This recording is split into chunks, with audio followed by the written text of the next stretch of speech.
All right, so first of all, sorry about the plane ride today. That's all right. Sorry for my delay, about 10 minutes late here, but thank you for having me. Yeah, absolutely. Okay, so I want to start because I was telling the story on stage. You are the first of the presidential candidates to note the issues of DEI, ESG, and this horrible situation in Hawaii, the absolute madness of some of the public officials. So look, I think we see this in one disaster after another, each of which are symptoms of a deeper problem. In the Maui case, let's talk about what actually led to those disastrous deaths. This is a hard truth because this is a sensitive situation. My heart goes out to the people who are suffering in Maui.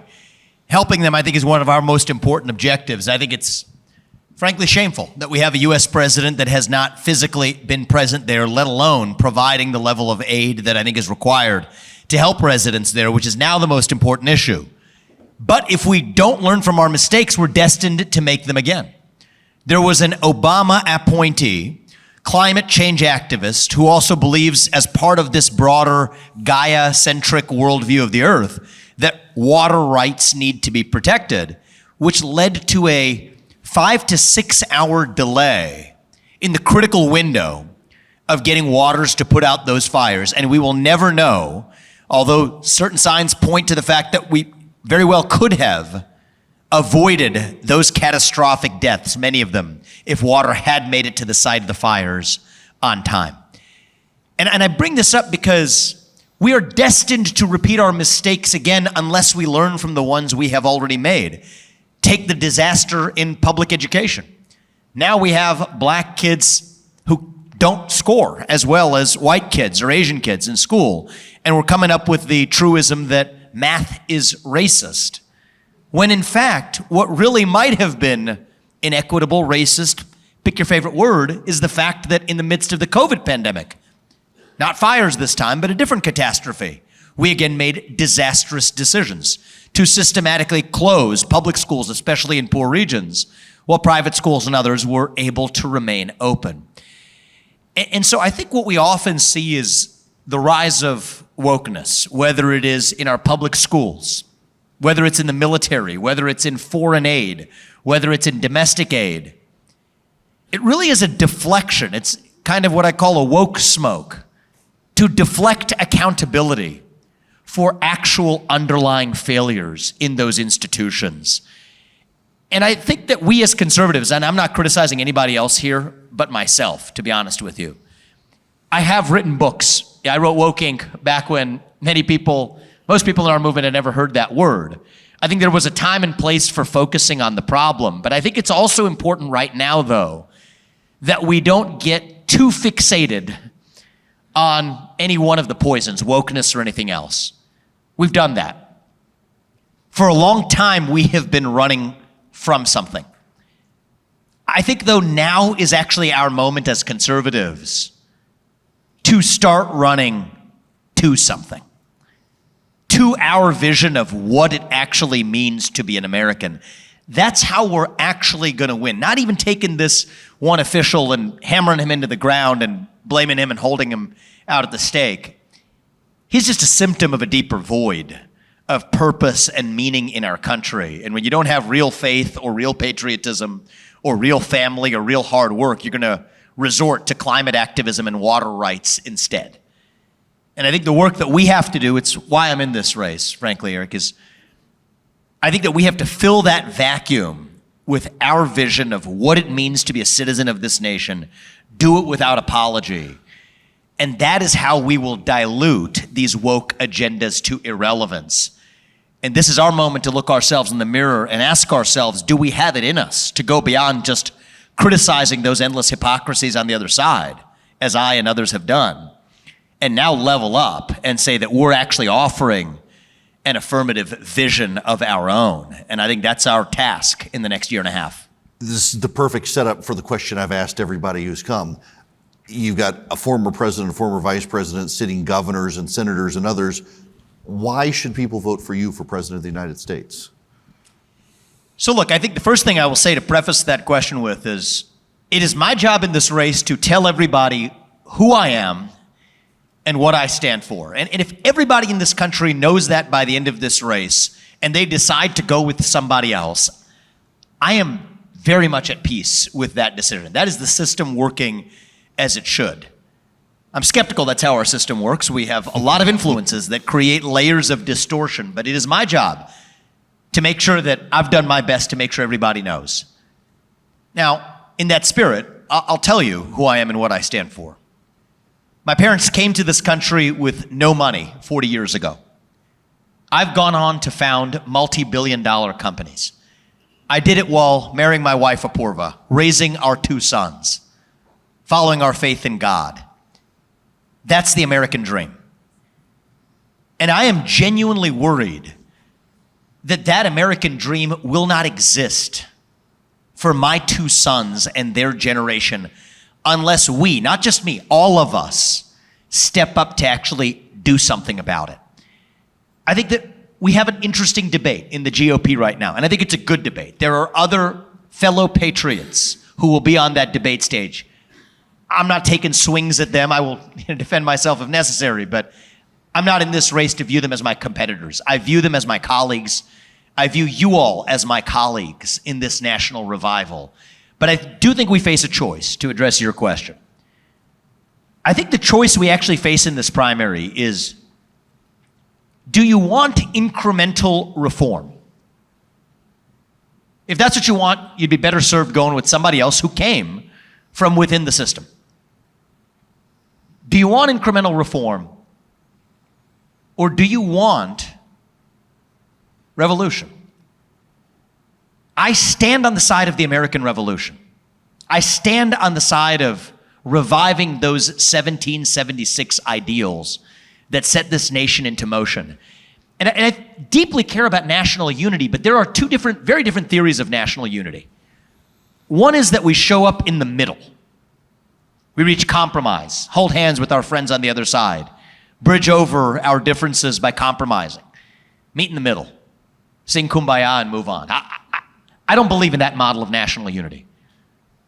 I think the way we get to national unity is by actually embracing the radicalism, the extremism of the American founding ideals themselves.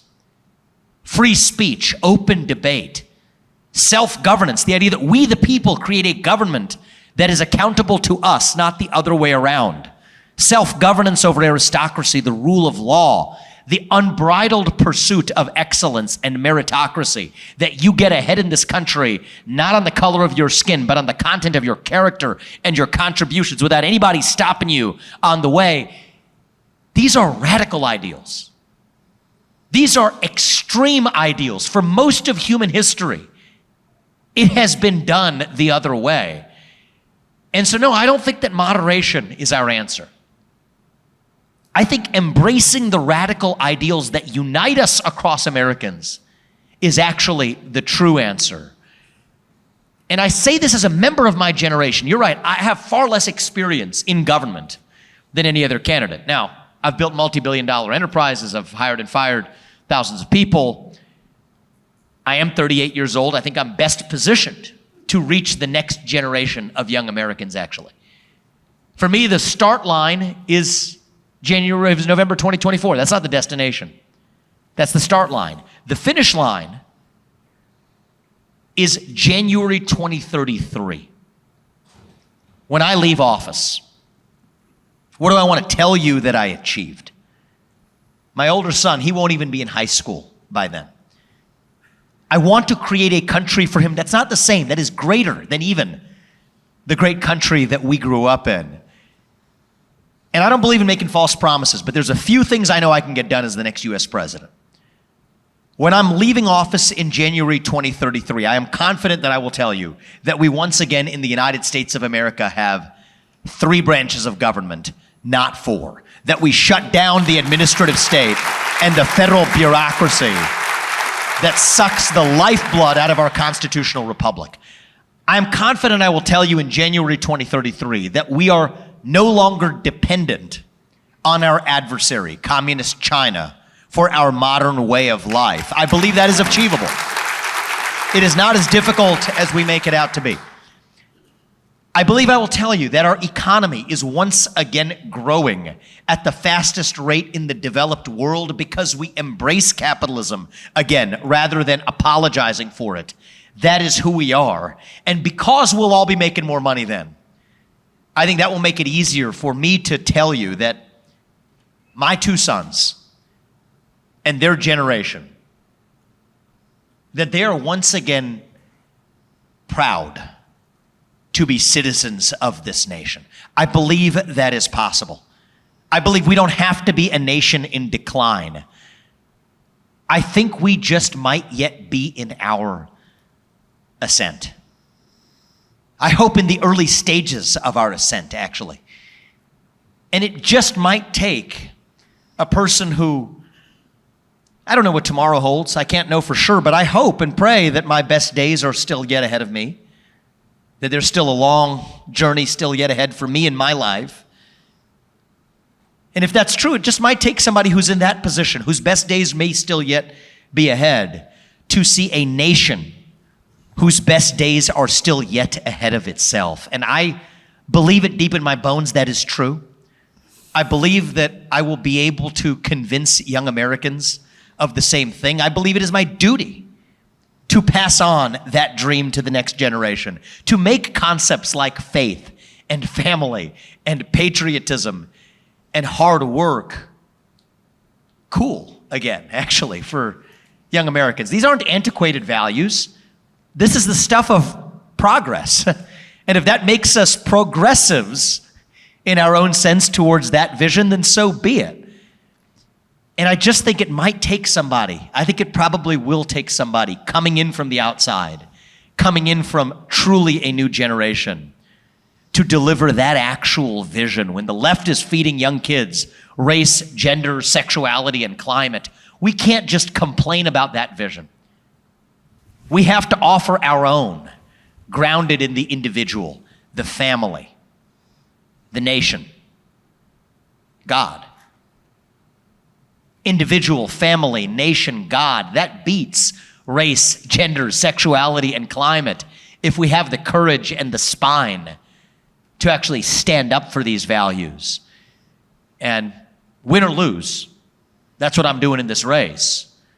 And if that's what the people of this country want to see in their next leader, then yes, I will be leading a national revival for the 8 years that come after. I'm sorry, I'm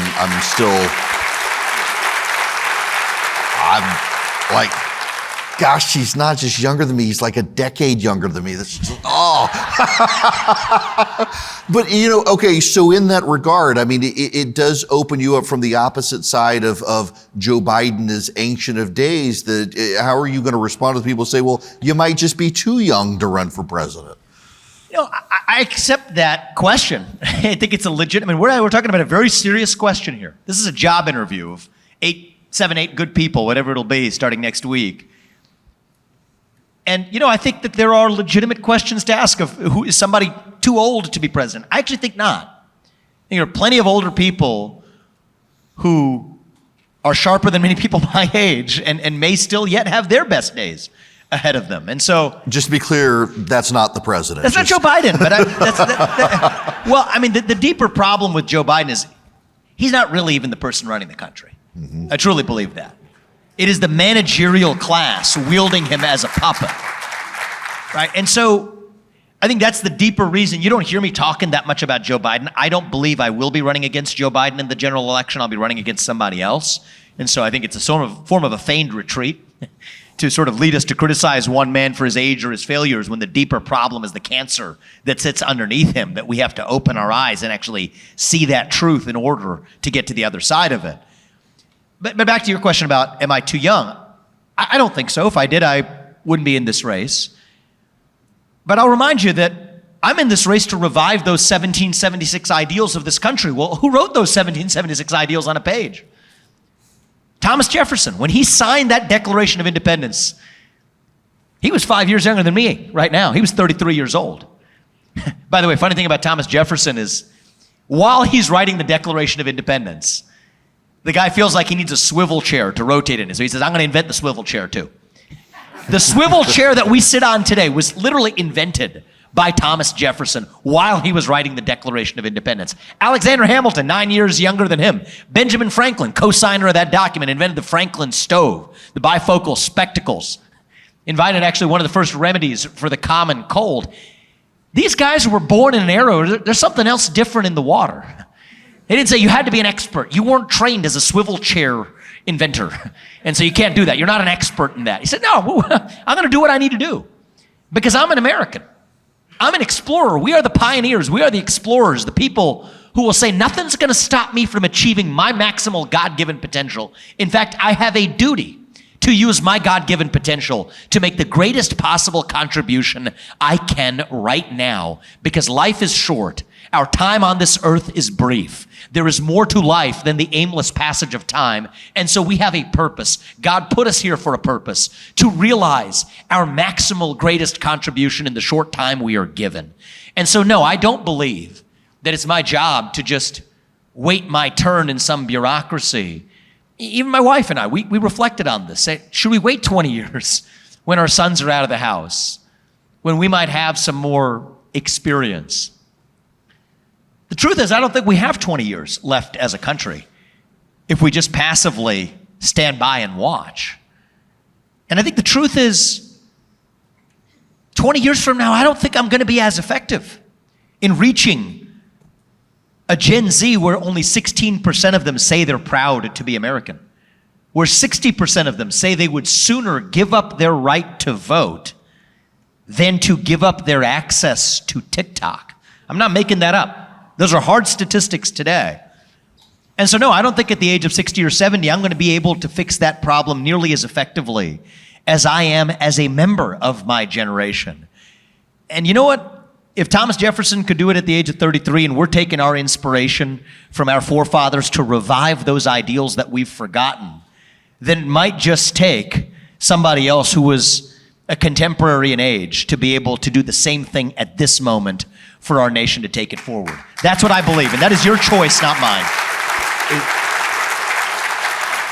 Twice now, you just mentioned, and I'm glad you did, the managerial class. We do seem to have, and yesterday I described it as, we have an elite who have now, they're almost legacies, where the original elite got there by being successful in making good decisions. Now we have these people who lack humility, constantly get it wrong, and yet they're at the level they pull all the strings from New York to Boston. They ride on the Acela, and they want to shape policy for all 350 million of us, and they lack the humility to even acknowledge when they get it wrong, and yet these are the managers, the Brahmin class of America. Yes, so I think it's really important to put our finger on this pulse. I think this is the real divide in our country today.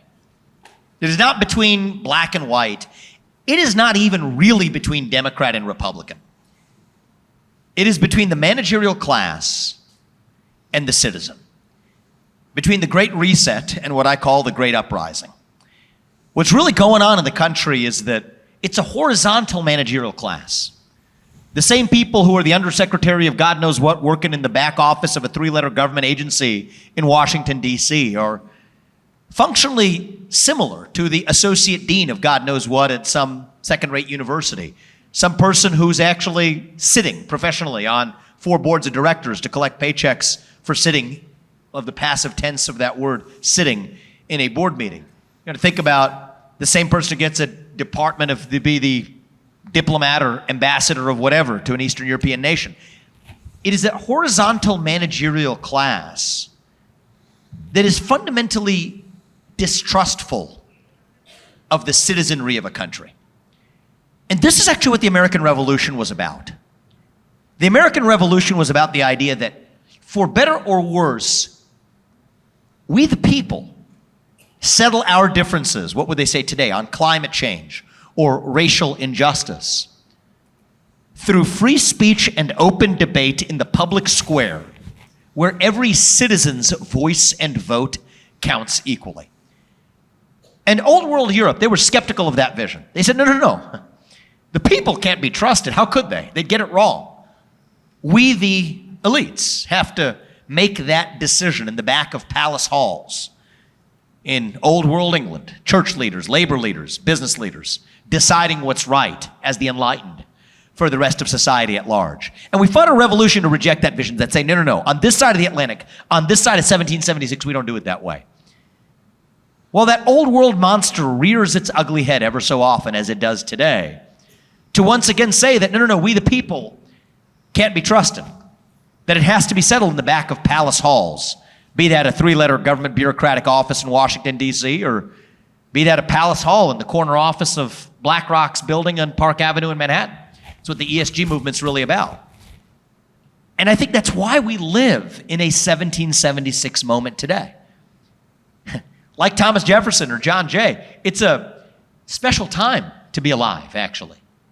To be able to ask the question of, do we trust ourselves as the citizens? Do we actually expect a government to tell us the truth instead of serving us a noble lie? That's really what the modern divide in this country is about. And when you divide it up that way, the good news is it's not 80-20, it's not 50-50. I was going to say it's not even 80-20. It's easily 80-20 in our direction. Half the 20 are people younger than me who never learned those American ideals in the first place. That presents us an opportunity to win this election, not in a razor-thin 50.1 margin. And I think it is critical that this not be another 50.1 tug of war where, CNN announces the election winner the Monday after the election. I think that is not going to be good for this country. I think we are skating on very thin ice right now. But I think that we have an opportunity. We don't talk about Republicans and Democrats, and for those of you who have been following my campaign so far, I really don't. I don't think that's the major divide. But if we talk about it in terms of whether you're pro-American or anti-American, do you believe in the will of the citizen or do you believe in ceding authority to the managerial class? That is 80-20 in our direction, and we have an opportunity to deliver for this country what Ronald Reagan did in 1980 and then again in 1984.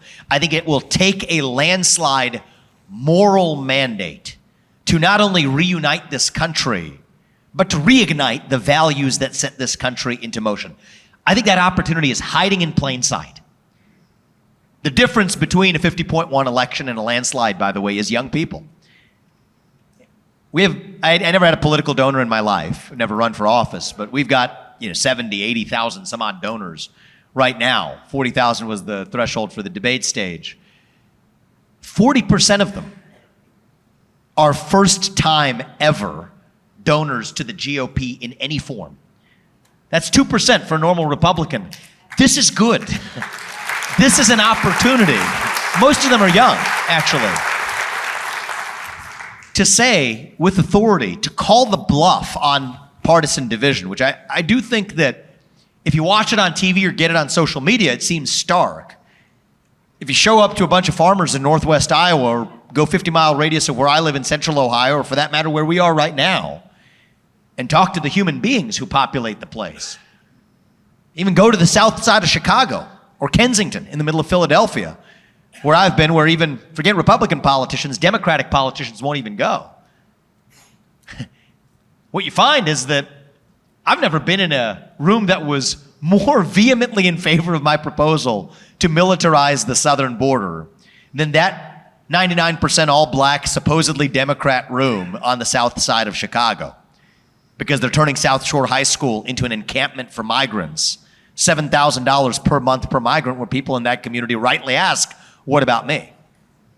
When I go to Kensington, people who are frustrated by the fact that the so-called aid programs are literally handing out crack pipes and needles to people who are already addicted to crack pipes and needles.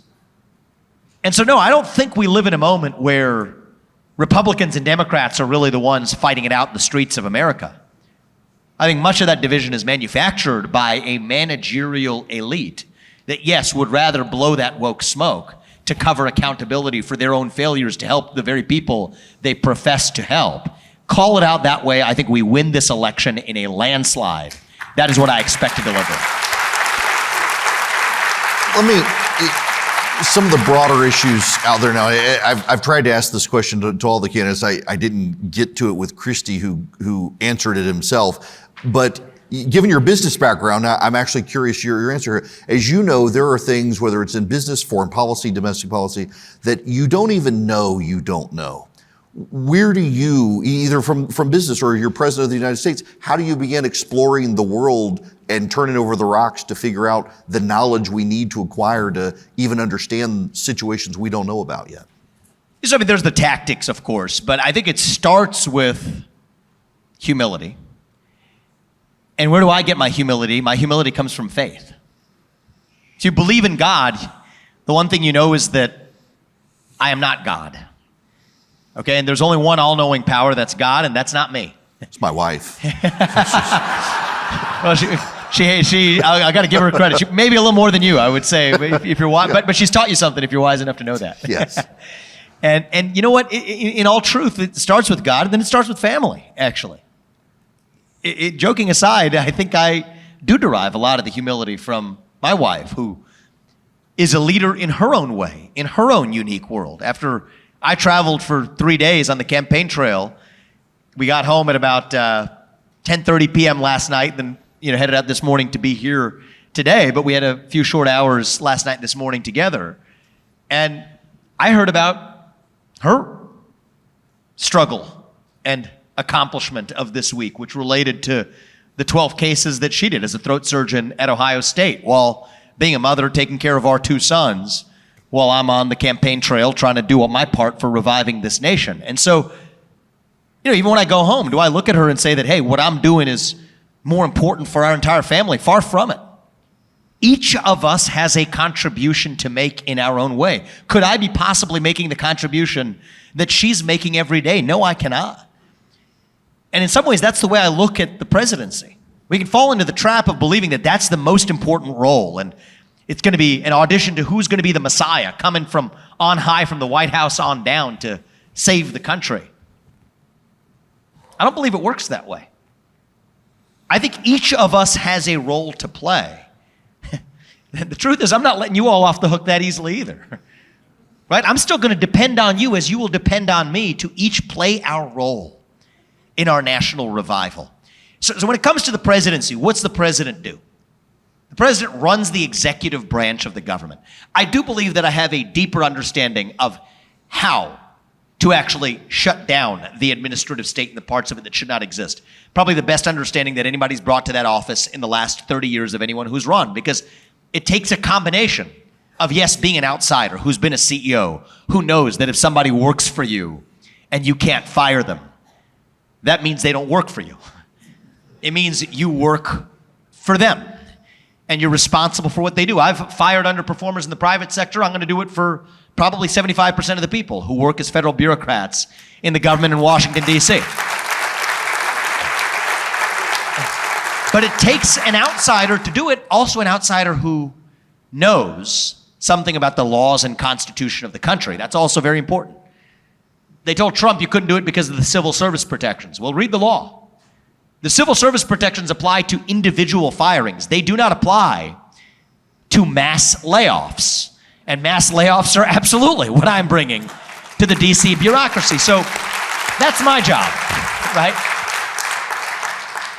But I'm not going to be able to lead that national revival alone. I'm going to do my job. Do that. Lead us to economic independence from China. Drill, frack, burn coal, roll back the federal regulations that stop us from growing our economy. Those are the things that are in my court.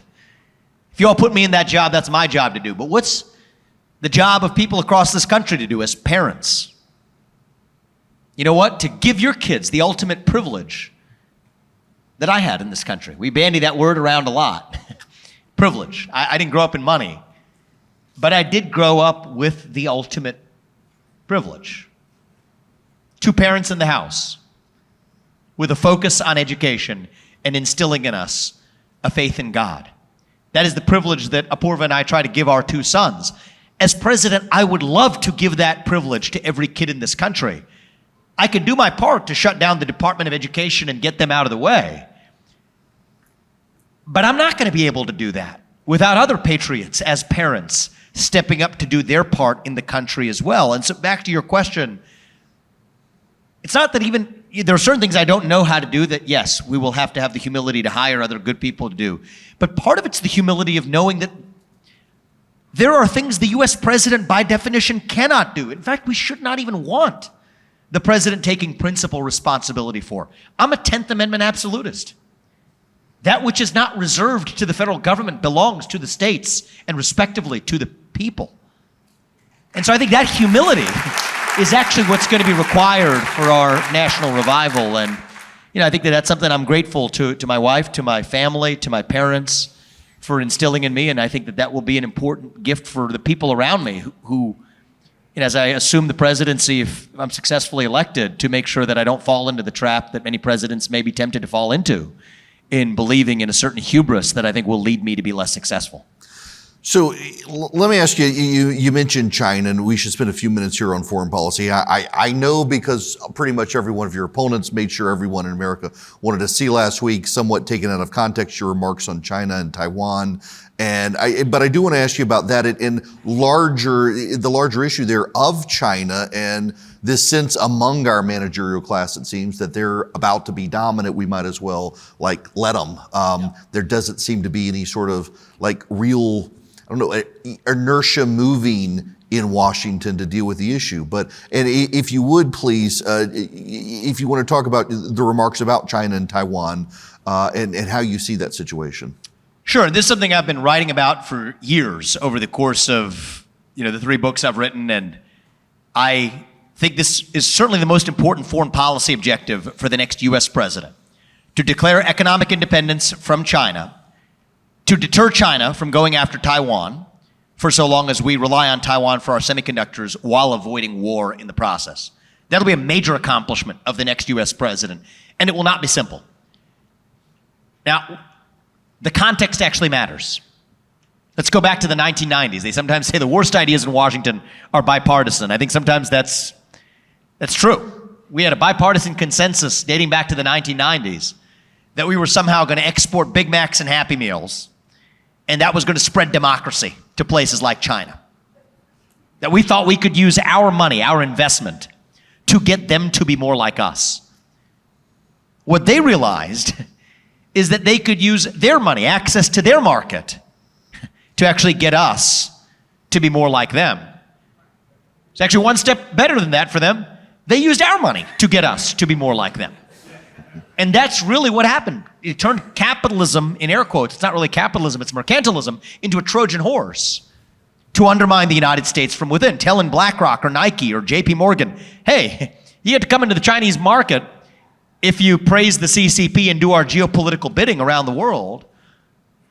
But we'll roll out the red carpet. We'll build a great Chinese wall and say you can't if you criticize the CCP, but we'll roll out the red carpet if you actually criticize the United States. If you're Chevron, apply those carbon emissions in the United States.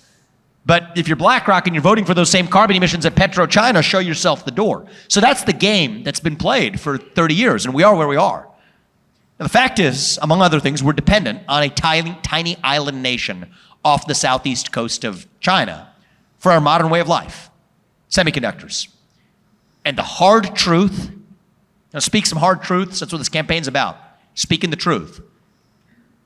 We have no basis to be confident that we would win a naval war with China in the South China Sea because of disastrous policies dating back for the last 20 years. So this makes for the next job of the next U.S. president to be very difficult. So what I've said is, look, I'm going to go over my foreign policy in a whirlwind here because it's all connected. First thing I would do is end the Ukraine war. I will end the Ukraine war on terms that advance American interests, specifically freeze the current lines of control like a Korean War armistice agreement, make a hard commitment that NATO will not admit Ukraine to NATO, and I know not everyone in this audience will agree with me on that, and that's okay. But I want to be clear about why.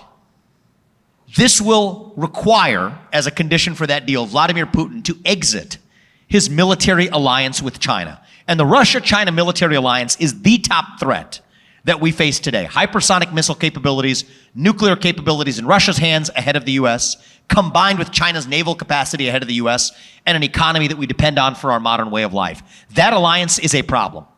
I gave a speech at the Nixon Library a couple nights ago. Why did I pick the Nixon Library? This is a reverse maneuver of what Nixon did with Mao. Did we trust Mao Zedong? No, we did not. But we trusted him to follow his self-interest because he did not enjoy being Brezhnev's little brother. Well, Putin does not enjoy being Xi Jinping's little brother. This is our moment to pull apart the Russia-China alliance. That is the #1 deterrent for China going after Taiwan. Why? Because Xi Jinping's calculus right now is that the US will not want to go to war with two different allied nuclear superpowers at the same time. But if Vladimir Putin's no longer in his camp, then Xi is going to have to think twice. Now let's get India on side. I would do a broad deal with India. Commitments, maybe give them a deal like we've given to Chile or Australia. India would salivate for that deal in terms of economic partnership. That allows us to further reduce dependency on China for our supply chains, Apple on down. That's a good thing. But it further allows India to have more money to be able to invest in its own naval capacity to block the Malacca Strait, the Andaman Sea, which China gets most of its Middle Eastern oil supplies through.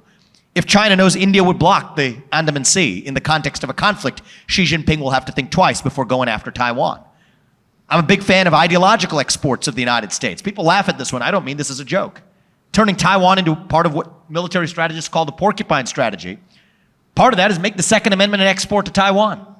Give them an opportunity to say they'll adopt a Second Amendment, which actually frightens China quite a bit. Putting a gun in every Taiwanese household, training them how to use it. That will make Xi Jinping think twice before going after Taiwan. And then I top that off with moving us from strategic ambiguity to strategic clarity on Taiwan. These are words you're not supposed to articulate. Even gesticulating the syllables, the utterances of them, invite criticisms from traditional views on foreign policy. But I think we live in the 21st century. I believe in reviving Nixonian realism to actually secure peace. Here's what I'll say. We will not be ambiguous about this. Right now we have strategic ambiguity. I'm going to go to strategic clarity, say we will defend Taiwan until we have semiconductor independence in this country, which is where I will lead us by the end of my first term in office. After which point, our commitments, by definition, will and should change. Now, combined with all of that, Xi Jinping would have to be a fool to go after Taiwan before we've achieved semiconductor independence. Keep in mind, he has two motivations.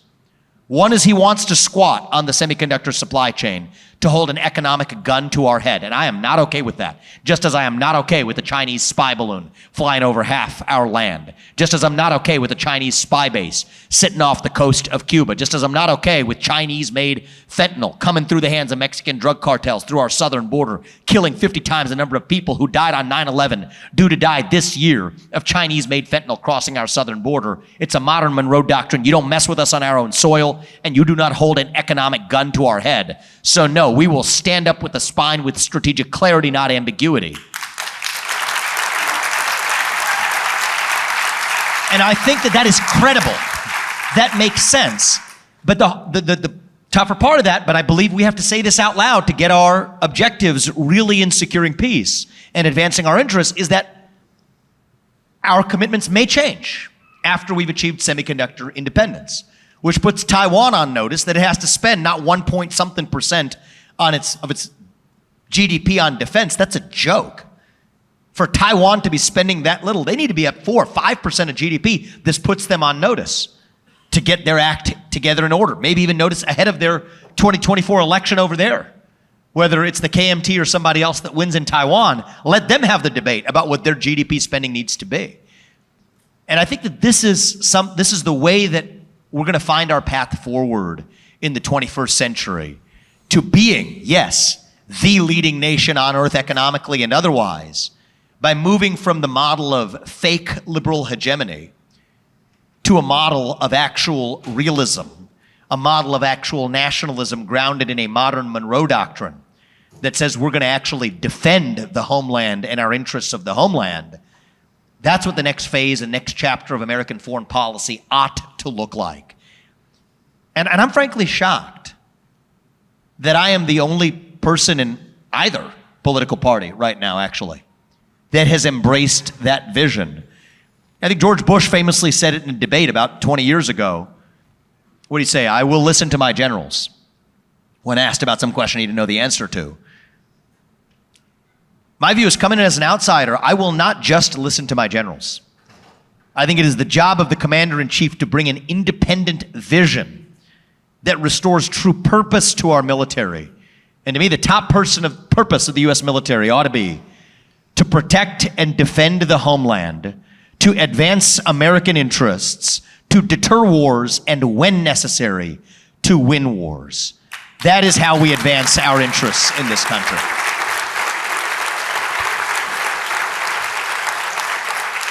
So you had travel hiccup and you still made it. You're away from your wife and kids. You're on the campaign trail. I can't thank you enough for spending some time with us today.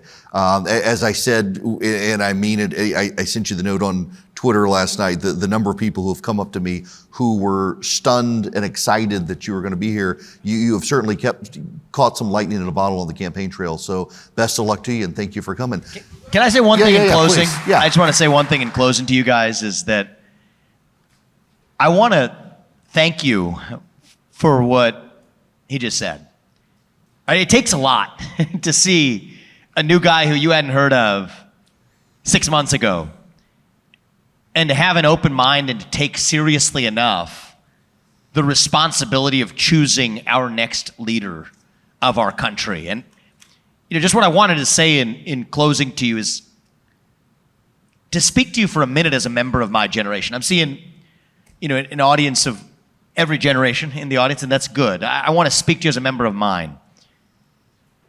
I think the problem in our country is that for too long, people like me, my age, have been taught to celebrate our diversity and our differences so much that we forgot all of the ways we are really just the same as Americans, bound by a common set of ideals. And I just want to leave you with an optimistic note. It's not a fake optimism. I see the problems you do. But the truth is, I believe it deep in my bones that those ideals still exist. We're just going to have to do the hard work of reviving them.